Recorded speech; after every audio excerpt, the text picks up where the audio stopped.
Je bénirai l'Éternel en tout temps. Ses louanges seront toujours dans ma bouche. Oh, j'aime qu'on ait un problème. Et puis qu'elle est content comme ça. Ah, m'pas caché, Dieu. Depuis que commence à lire Bible chaque jour, je senti charge problème moi yo sorti sous dôme. Oh, si c'est comme ça, moi pour aller couvrir acheter un Bible. Dégagez au marché.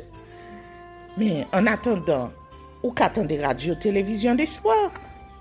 Radio Vision d'Espoir. Oh, moi t'attendais une annonce comme ça, oui. Mais qui ça a te dit? Lecture de la Bible en un an. Une émission qui vous accompagne à la découverte des trésors cachés de la parole de Dieu sur Radio Télévision d'Espoir. Chaque jour de 11h à 11h30 du matin, excepté mercredi 5h30, 6h de l'après-midi, samedi 7h30, 8h du matin, avec les sœurs Chantal Saint-Hubert, Claude Louis Orisma et votre servante Maudeline Maurice Hilaire.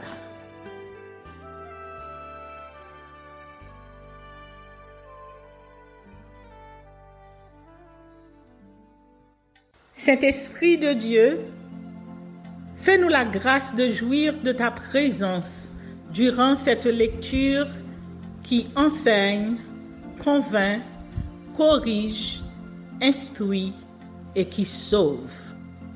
Au nom de Jésus. Amen.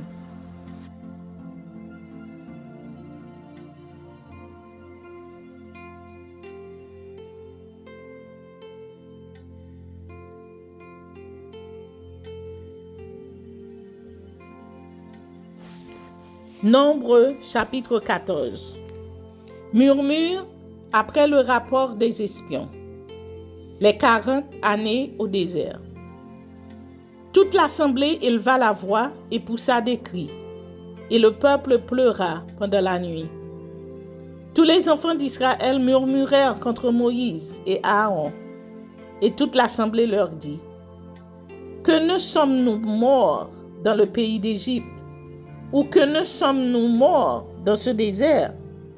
Pourquoi l'Éternel nous fait-il aller dans ce pays où nous tomberons par l'épée, où nos femmes et nos petits-enfants deviendront une proie? Ne vaut-il pas mieux pour nous retourner en Égypte? Et ils se dirent l'un à l'autre: Nommons un chef et retournons en Égypte. Moïse et Aaron tombèrent sur leur visage en présence de toute l'assemblée réunie des enfants d'Israël. Et, parmi ceux qui avaient exploré le pays, Josué, fils de Nun, et Caleb, fils de Jéphuné, déchirèrent leurs vêtements et parlèrent ainsi à toute l'assemblée des enfants d'Israël. Le pays que nous avons parcouru pour l'explorer est un pays très bon, excellent. Si l'Éternel nous est favorable, il nous mènera dans ce pays et nous le donnera. C'est un pays où coule le lait et le miel. Seulement, ne soyez point rebelles contre l'Éternel et ne craignez point les gens de ce pays, car ils nous serviront de pâture. Ils n'ont plus d'ombrage pour les couvrir. L'Éternel est avec nous. Ne les craignez point. Toute l'assemblée parlait de les lapider lorsque la gloire de l'Éternel apparut sur la tente d'assignation devant tous les enfants d'Israël. Et l'Éternel dit à Moïse: Jusqu'à quand ce peuple me méprisera-t-il? Jusqu'à quand ne croira-t-il pas en moi, malgré tous les prodiges que j'ai faits au milieu de lui? Je le frapperai par la peste et je le détruirai. Mais je ferai de toi une nation plus grande et plus puissante que lui. Moïse dit à l'Éternel: Les Égyptiens la prendront, eux du milieu desquels tu as fait monter ce peuple par ta puissance, et ils le diront aux habitants de ce pays: Ils savaient que toi, l'Éternel, tu es au milieu de ce peuple, que tu apparais visiblement, toi, l'Éternel, que ta nuée se tient sur lui, que tu marches devant lui le jour dans une colonne de nuée et la nuit dans une colonne de feu. Si tu fais mourir ce peuple comme un seul homme, les nations qui ont entendu parler de toi diront, l'Éternel n'avait pas le pouvoir de mener ce peuple dans le pays qu'il avait juré de lui donner. C'est pour cela qu'il l'a égorgé dans le désert.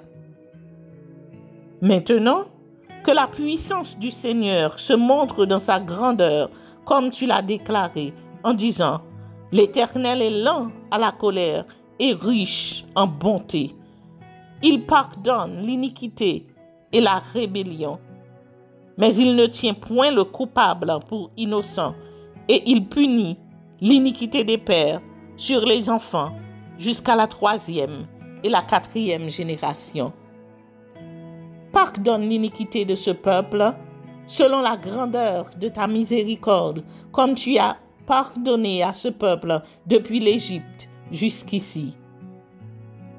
Et l'Éternel dit, je pardonne, comme tu l'as demandé. Mais je suis vivant, et la gloire de l'Éternel remplira toute la terre. Tous ceux qui ont vu ma gloire et les prodiges que j'ai faits en Égypte et dans le désert, qui m'ont tenté déjà 10 fois, qui n'ont point écouté ma voix, tous ceux-là ne verront point le pays que j'ai juré à leur père de leur donner. Tous ceux qui m'ont méprisé ne le verront point. Et parce que mon serviteur Caleb a été animé de notre esprit et qu'il a pleinement suivi ma voix, je le ferai entrer dans le pays où il est allé et ses descendants le posséderont. Les Amalécites et les Cananéens habitent la vallée. Demain, tournez-vous et partez pour le désert, dans la direction de la mer Rouge.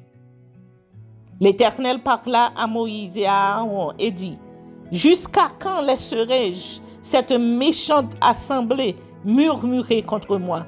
J'ai entendu les murmures des enfants d'Israël qui murmuraient contre moi. Dis-leur, je suis vivant, dit l'Éternel, je vous ferai ainsi que vous avez parlé à mes oreilles. Vos cadavres tomberont dans ce désert, vous tous, dont on a fait le dénombrement, en vous comptant depuis l'âge de 20 ans et au-dessus, et qui avez murmuré contre moi. Vous n'entrerez point dans le pays que j'avais juré de vous faire habiter, excepté Caleb, fils de Jéphuné, et Josué, fils de Nun. Et vos petits-enfants, dont vous avez dit, ils deviendront une proie. Je les y ferai entrer, et ils connaîtront le pays que vous avez dédaigné. Vos cadavres, à vous, tomberont dans le désert, et vos enfants paîtront 40 années dans le désert, et porteront la peine de vos infidélités, jusqu'à ce que vos cadavres soient tous tombés dans le désert. De même que vous avez mis 40 jours à explorer le pays, vous porterez la peine de vos iniquités 40 années, 1 année pour chaque jour, et vous saurez ce que c'est que d'être privé de ma présence. Moi, l'Éternel, j'ai parlé. Et c'est ainsi que je traiterai cette méchante assemblée qui s'est réunie contre moi. Ils seront consumés dans ce désert, ils y mourront. Les hommes que Moïse avait envoyés pour explorer le pays et qui, à leur retour, avaient fait murmurer contre lui toute l'assemblée en décriant le pays, ces hommes qui avaient décrié le pays moururent frappés d'une plaie devant l'Éternel. Josué, fils de Nun, et Caleb, fils de Jéphuné, restèrent seuls vivants parmi ces hommes qui étaient allés pour explorer le pays. Moïse rapporta ces choses à tous les enfants d'Israël, et le peuple fut dans une grande désolation. Ils se levèrent de bon matin et montèrent au sommet de la montagne en disant, « Nous voici, Nous monterons au lieu dont a parlé l'Éternel, car nous avons péché. » Moïse dit, « Pourquoi transgressez-vous l'ordre de l'Éternel? Cela ne réussira point. Ne montez pas, car l'Éternel n'est pas au milieu de vous. Ne vous faites pas battre par vos ennemis, car les Amalécites et les Cananéens sont là devant vous, et vous tomberiez par l'épée. Parce que vous vous êtes détournés de l'Éternel, l'Éternel ne sera point avec vous. » Ils s'obstinèrent à monter au sommet de la montagne, mais l'arche de l'alliance et Moïse ne sortirent point du milieu du camp. Alors descendirent les Amalécites et les Cananéens qui habitaient cette montagne, ils les battirent et les taillèrent en pièces jusqu'à Horma.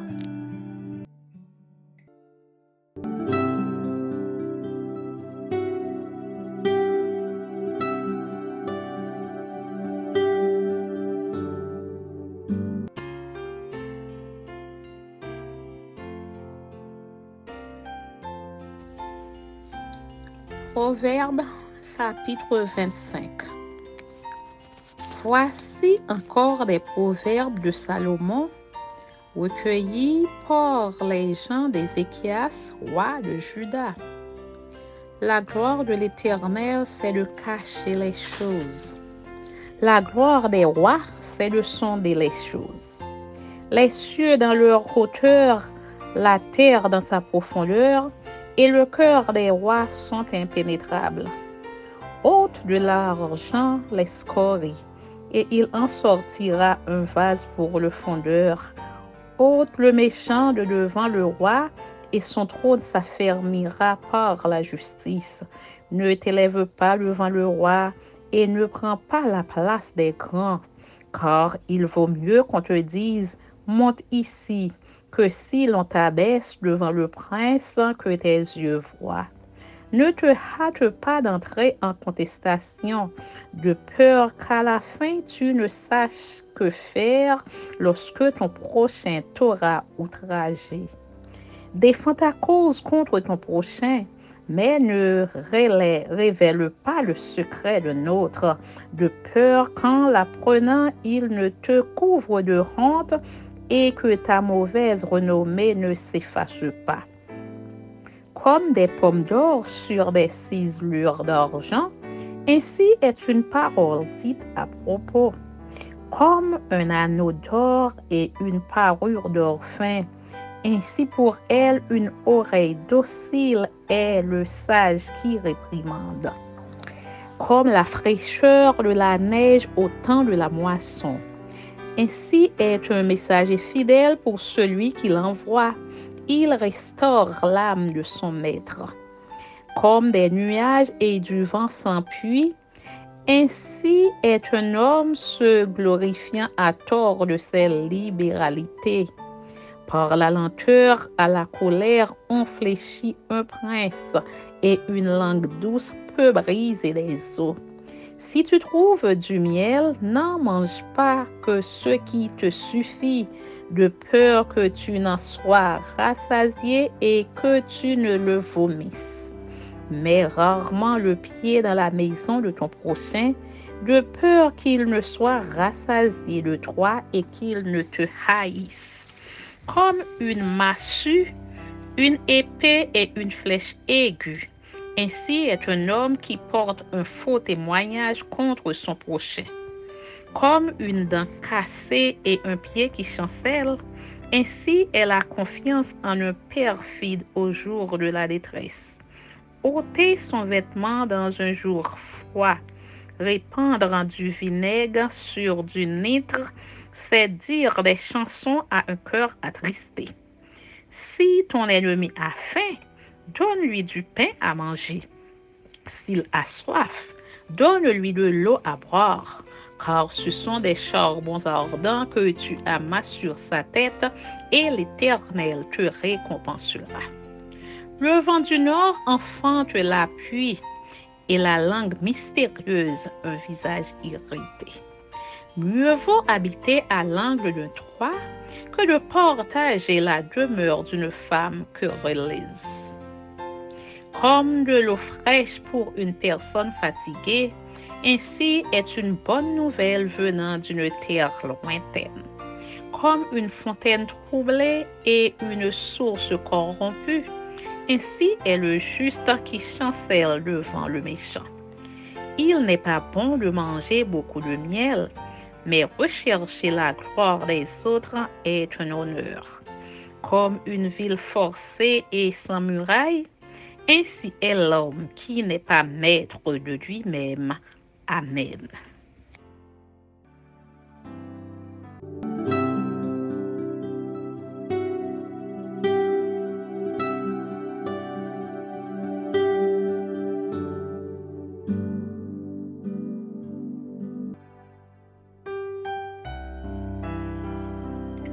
Actes chapitre 4. Pierre et Jean arrêtés et traduits devant le Sanhédrin. Tandis que Pierre et Jean parlaient au peuple, survinrent les sacrificateurs, le commandant du temple et les Sadducéens, mécontents de ce qu'ils enseignaient le peuple et annonçaient en la personne de Jésus la résurrection des morts. Ils mirent les mains sur eux et ils les jetèrent en prison jusqu'au lendemain, car c'était déjà le soir. Cependant, beaucoup de ceux qui avaient entendu la parole crurent, et le nombre des hommes s'éleva à environ 5000. Le lendemain, les chefs du peuple, les anciens et les scribes s'assemblèrent à Jérusalem avec Anne, le souverain sacrificateur, Caïphe, Jean, Alexandre et tous ceux qui étaient de la race des principaux sacrificateurs. Ils firent placer au milieu d'eux Pierre et Jean et leur demandèrent « Par quel pouvoir ou au nom de qui avez-vous fait cela ?» Alors Pierre, rempli du Saint-Esprit, leur dit « Chef du peuple et ancien d'Israël, puisque nous sommes interrogés aujourd'hui sur un bienfait accordé à un homme malade afin que nous disions comment il a été guéri, sachez-le tous et que tout le peuple d'Israël le sache. C'est par le nom de Jésus-Christ de Nazareth que vous avez crucifié et que Dieu a ressuscité des morts. C'est par lui que cet homme se présente en pleine santé devant vous. Jésus est la pierre rejetée par vous qui bâtissez et qui est devenue la principale de l'angle. Il n'y a de salut en aucun autre, car il n'y a sous le ciel aucun autre nom qui ait été donné parmi les hommes, par lequel nous devions être sauvés. Lorsqu'ils virent l'assurance de Pierre et de Jean, ils furent étonnés, sachant que c'étaient des hommes du peuple sans instruction. Et ils les reconnurent pour avoir été avec Jésus. Mais comme ils voyaient là, près d'eux, l'homme qui avait été guéri, ils n'avaient rien à répliquer. Ils leur ordonnèrent de sortir du Sanhédrin et ils délibérèrent entre eux, disant « Que ferons-nous à ces hommes ? Car il est manifeste pour tous les habitants de Jérusalem que miracle signalé a été accompli par eux et nous ne pouvons le nier.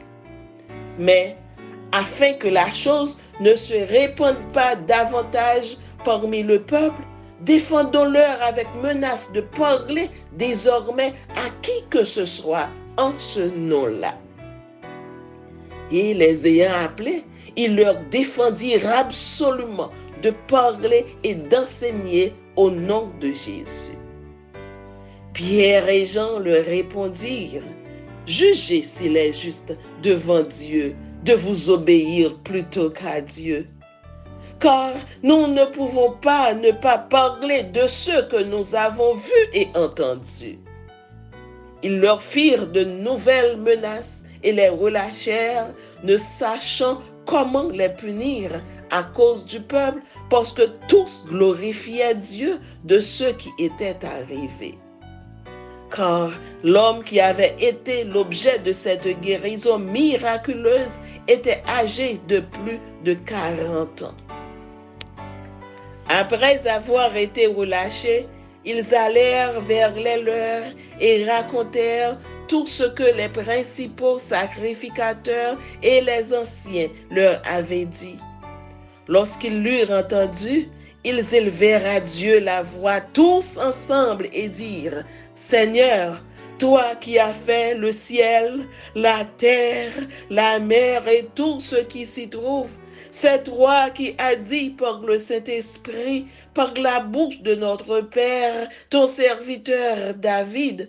Pourquoi ce tumulte parmi les nations et ces vaines pensées parmi les peuples? Les rois de la terre se sont soulevés et les princes se sont ligués contre le Seigneur et contre son oint.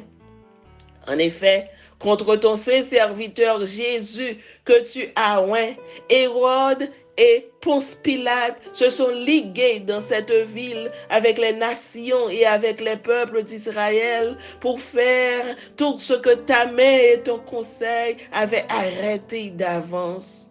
Et maintenant, Seigneur, vois leurs menaces et donne à tes serviteurs d'annoncer ta parole avec une pleine assurance en étendant ta main pour qu'ils se fassent des guérisons, des miracles et des prodiges par le nom de son saint serviteur Jésus. Quand ils eurent prié, le lieu où ils étaient assemblés trembla. Ils furent tous remplis du Saint-Esprit et ils annonçaient la parole de Dieu avec assurance. Union et charité des croyants. La multitude de ceux qui avaient cru n'était qu'un cœur et qu'une âme.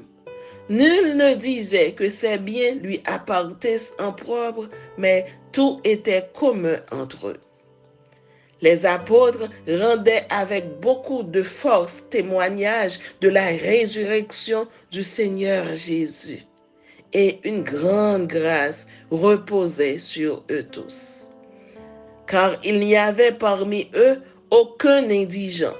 Tous ceux qui possédaient des champs ou des maisons les vendaient, apportaient le prix de ce qu'ils avaient vendu et le déposaient aux pieds des apôtres. Et l'on faisait des distributions à chacun selon qu'il en avait besoin. Joseph, surnommé par les apôtres Barnabas, ce qui signifie fils d'exhortation, lévite originaire de Chypre, vendit un champ qu'il possédait, apporta l'argent et le déposa aux pieds des apôtres. Actes, chapitre 5. Ananias et Saphira. Mais un homme nommé Ananias, avec Saphira, sa femme, vendit une propriété et retint une partie du prix, sa femme le sachant, puis il apporta le reste et le déposa aux pieds des apôtres. Pierre lui dit: Ananias, pourquoi Satan a-t-il rempli ton cœur au point que tu mentes au Saint-Esprit et que tu aies retenu une partie du prix du champ? S'il n'eût pas été vendu, ne te restait-il pas? Et après qu'il a été vendu, le prix n'était-il pas à ta disposition? Comment as-tu pu mettre en ton cœur un pareil dessein? Ce n'est pas à des hommes que tu as menti, mais à Dieu. Ananias, entendant ces paroles, tomba et expira. Une grande crainte saisit tous les auditeurs. Les jeunes gens s'étant levés, l'enveloppèrent et l'emportèrent et l'ensevelirent. Environ 3 heures plus tard, sa femme entra sans savoir ce qui était arrivé. Pierre lui adressa la parole. Dis-moi, est-ce à un tel prix que vous avez vendu le champ? Oui, répondit-elle, c'est à ce prix-là. Alors, Pierre lui dit, comment vous êtes-vous accordé pour tenter l'Esprit du Seigneur? Voici, ceux qui ont enseveli ton mari sont à la porte, et ils t'emporteront. Au même instant, elle tomba aux pieds de l'apôtre et expira. Les jeunes gens étant entrés, la trouvèrent morte. Ils l'emportèrent et l'ensevelirent auprès de son mari. Une grande crainte s'empara de toute l'assemblée et de tous ceux qui apprirent ces choses. Succès croissant des apôtres. Beaucoup de miracles et de prodiges se faisaient au milieu du peuple par les mains des apôtres. Ils se tenaient tous ensemble au portique de Salomon et aucun des autres n'osait se joindre à eux. Mais le peuple les louait hautement. Le nombre de ceux qui croyaient au Seigneur, hommes et femmes, s'augmentait de plus en plus, en sorte qu'on apportait les malades dans les rues et qu'on les plaçait sur des lits et des couchettes, afin que, lorsque Pierre passerait, son ombre au moins couvrit quelqu'un d'eux. La multitude accourait aussi des villes voisines à Jérusalem, amenant des malades et des gens tourmentés par des esprits impurs, et tous étaient guéris. Les apôtres jetés en prison et miraculeusement délivrés, arrêtés de nouveau et conduits devant le Sanhédrin, battus de verges et relâchés d'après l'avis de Gamaliel. Cependant, le souverain sacrificateur et tous ceux qui étaient avec lui, savoir le parti des Sadducéens, se levèrent remplis de jalousie, mirent les mains sur les apôtres et les jetèrent dans la prison publique. Mais un ange du Seigneur, ayant ouvert pendant la nuit les portes de la prison, les fit sortir et leur dit, « Allez, tenez-vous dans le temple et annoncez au peuple toutes les paroles de cette vie. » Ayant entendu cela, ils entrèrent dès le matin dans le temple et se mirent à enseigner. Le souverain sacrificateur et ceux qui étaient avec lui étant survenus, ils convoquèrent le Sanhédrin et tous les anciens des fils d'Israël, et ils envoyèrent chercher les apôtres à la prison. Les huissiers, à leur arrivée, ne les trouvèrent point dans la prison.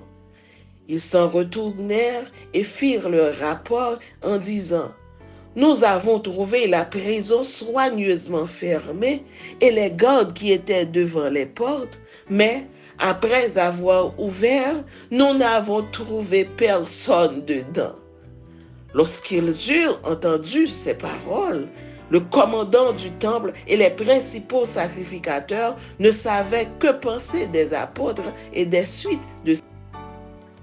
Quelqu'un vint leur dire, « Voici, les hommes que vous avez mis en prison sont dans le temple et ils enseignent le peuple. » Alors, le commandant partit avec les huissiers et les conduisit sans violence, car ils avaient peur d'être lapidés par le peuple. Après qu'ils les eurent amenés en présence du Sanhédrin, le souverain sacrificateur les interrogea en ces termes. « Ne vous avons-nous pas défendu expressément d'enseigner en ce nom-là? Et voici, vous avez rempli Jérusalem de votre enseignement et vous voulez faire retomber sur nous le sang de cet homme? » Pierre et les apôtres répondirent, « Il faut obéir à Dieu plutôt qu'aux hommes. » le Dieu de nos pères a ressuscité Jésus que vous avez tué en le pendant au bois. Dieu l'a élevé par sa droite comme prince et sauveur pour donner à Israël la repentance et le pardon des péchés. Nous sommes témoins de ces choses, de même que le Saint-Esprit que Dieu a donné à ceux qui lui obéissent. Furieux de ces paroles, il voulait les faire mourir. Mais un pharisien nommé Gamaliel, docteur de la loi, estimé de tout le peuple, se leva dans le Sanhédrin et ordonna de faire sortir un instant les apôtres. Puis il leur dit, « Hommes israélites, prenez garde à ce que vous allez faire à l'égard de ces gens. Car il n'y a pas longtemps que parut Teudas qui se donnait pour quelque chose et auquel se rallièrent environ 400 hommes. Il fut tué et tous ceux qui l'avaient suivi furent mis en déroute et réduits à rien. Après lui parut Judas le Galiléen à l'époque du recensement et il attira du monde à son parti. Il périt aussi. Et tous ceux qui l'avaient suivi furent dispersés. Et maintenant, je vous le dis, ne vous occupez plus de ces hommes et laissez-les aller. Si cette entreprise ou cette œuvre vient des hommes, elle se détruira. Mais si elle vient de Dieu, vous ne pourrez la détruire. Ne courez pas le risque d'avoir combattu contre Dieu. Ils se rangèrent à son avis.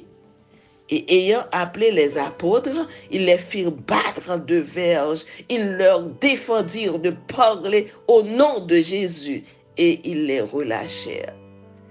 Les apôtres se retirèrent de devant le Sanhédrin, joyeux d'avoir été jugés dignes de subir des outrages pour le nom de Jésus. Et chaque jour, dans le temple et dans les maisons, il ne cessait d'enseigner et d'annoncer la bonne nouvelle de Jésus-Christ.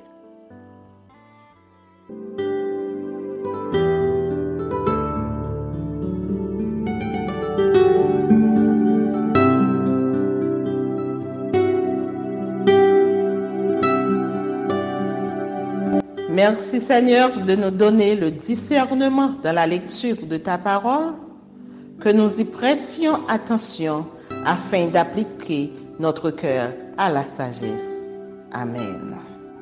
Que celui qui a des oreilles pour entendre, entende, et que celui qui lit fasse attention.